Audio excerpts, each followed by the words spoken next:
लोकसभा चुनाव के बाद पहली बार यूपी विधानसभा में मुख्यमंत्री योगी आदित्यनाथ आक्रामक नजर आए।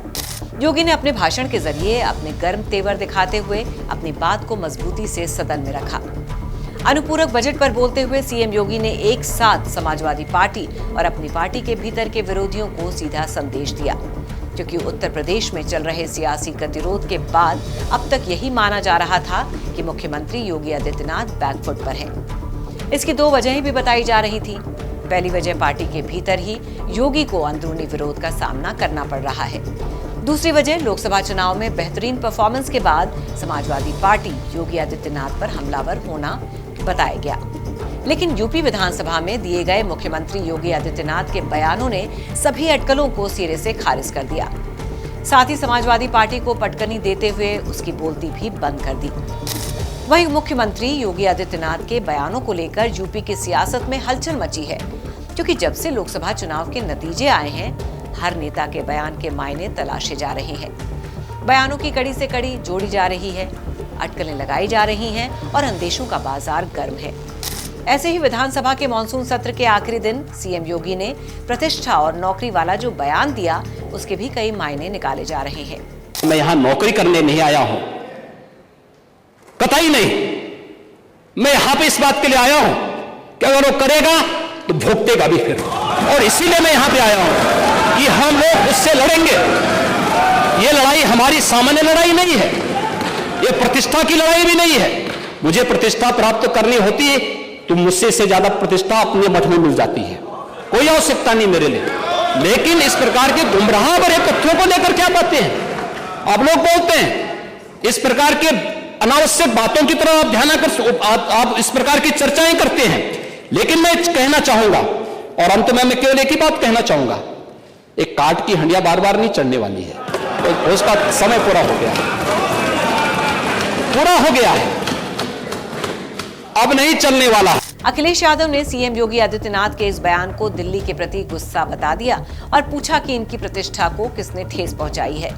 उन्होंने इशारा किया कि सीएम योगी विधानसभा में विपक्षी दलों को नहीं बल्कि किसी और को लेकर बयान दे रहे हैं। इस दौरान उन्होंने बिना नाम लिए दोनों डिप्टी सीएम केशव प्रसाद मौर्य और ब्रजेश पाठक की ओर इशारा किया।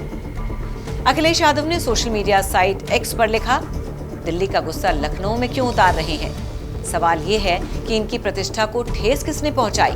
कह रहे हैं सामने वालों से, लेकिन बता रहे हैं पीछे वालों को। कोई है पीछे?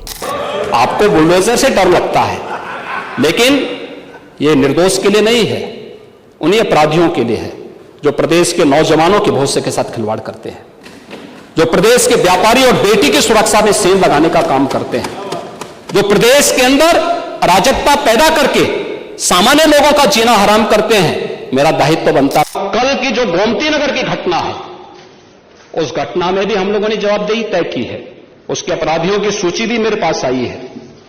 ये अपराधी हैं, पहला अपराधी है पवन यादव, दूसरा अपराधी मोहम्मद अरबाज। ये सद्भावना वाले लोग हैं, यानी सद्भावना, अब इनके लिए सद्भावना ट्रेन चलाएंगे, इनके लिए बुलेट ट्रेन चलेगी, चिंता मत करो, और उस बुलेट ट्रेन की तैयारी की जा रही है। दरअसल यूपी के मुख्यमंत्री योगी आदित्यनाथ और दोनों डिप्टी सीएम केशव प्रसाद मौर्य और ब्रजेश पाठक के रिश्ते किसी से छिपे नहीं हैं। कहा जाता है कि लोकसभा चुनाव में बीजेपी को यूपी में कम सीटें मिलने, यानी बीजेपी की खराब परफॉर्मेंस का ठीकरा योगी आदित्यनाथ के सिर फोड़ने की कोशिशें हुई थी। और योगी आदित्यनाथ के नाम आगे करने वाले नेताओं में, यानी योगी की गलती निकालने वालों में डिप्टी सीएम केशव प्रसाद मौर्य और ब्रजेश पाठक सबसे आगे रहे, क्योंकि केशव प्रसाद मौर्य मुख्यमंत्री योगी आदित्यनाथ से अदावत रखते हैं। ये अदावत क्यों है, ये भी किसी से छिपा हुआ नहीं है। दरअसल योगी आदित्यनाथ केशव प्रसाद मौर्य के मुख्यमंत्री बनने के सपने को तोड़ चुके हैं, और वो भी एक नहीं बल्कि 2 बार। वहीं सरकार से बड़ा संगठन वाला बयान देकर भी केशव प्रसाद मौर्य योगी आदित्यनाथ को निशाने पर ले चुके हैं। वहीं डिप्टी सीएम ब्रजेश पाठक भी योगी आदित्यनाथ को कुछ खास पसंद नहीं करते हैं। ये बात भी खुलकर सामने आ चुकी है।